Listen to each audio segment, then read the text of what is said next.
Hi guys, this is యోగు official. First ఈ pics చూడు మామ.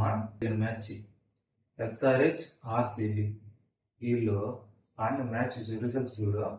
ఎస్ఆర్హెచ్ పవర్ ప్లేలో 3 వికెట్లు కోల్పోగా తర్వాత ఇషన్ కిషన్, హెర్నెక్స్ క్లాసన్, అంకిత్ వర్మ. ఇషన్ కిషన్ నాకు వేరే లెవెల్. ఫస్ట్ ఇయర్లోనే 2026లో కెప్టెన్గా స్టార్ట్ చేసి ఫస్ట్ మ్యాచ్లోనే 80 స్కోర్ చేసి ఒక విధమైనటువంటి రికార్డ్ తన ఖాతాలో వేసుకున్నాం. తర్వాత హెర్నెక్స్ క్లాసన్ ఒక 22 బాళ్ళకి 31 కొట్టి తనకు ఒక మంచి నోకాడు. పోతే అంకిత్ వర్మ, ఇతని చాలా ఇంట్రెస్టింగ్ స్టోరీ ఉంది మామ. అలాగే ఇతను కూడా 18 బాళ్ళకి 43 కొట్టాడు. అయితే ఇక్కడ వీళ్ళకి మైనస్ ఏంటంటే పవర్ ప్లేలో వికెట్లు పోవడమే వీళ్ళకి మైనస్ అయింది.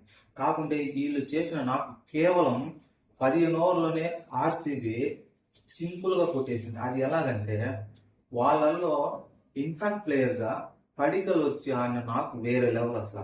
అది ఎలాగంటే కేవలం 26 బాళ్ళకి 61 మామూలు నాకు కాదు అసలు. మెయిన్ రీజను ఆర్సీబీ గెలవటానికి కారణం ఈయన రజిత్ పటిదార్. కెప్టెన్గా సెకండ్ ఇయర్ ఇది. ఫస్ట్ ఇయర్లోనే కెప్టెన్గా కప్పు కొట్టి 18 సంవత్సరాల తర్వాత ఆర్సీబీ కప్పు కొట్టిందంటే తినే. తర్వాత వచ్చేసి ఈ ఇయర్ కెప్టెన్సీలోనే ఫస్ట్ మ్యాచ్ విన్ అవటం.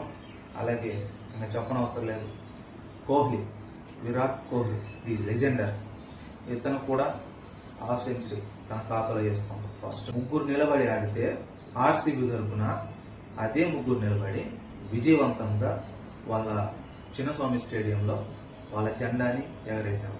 నేను చెప్పేది ఏంటంటే బెటర్ నెక్స్ట్ టైం ఎస్ఆర్హెచ్. జై హింద్.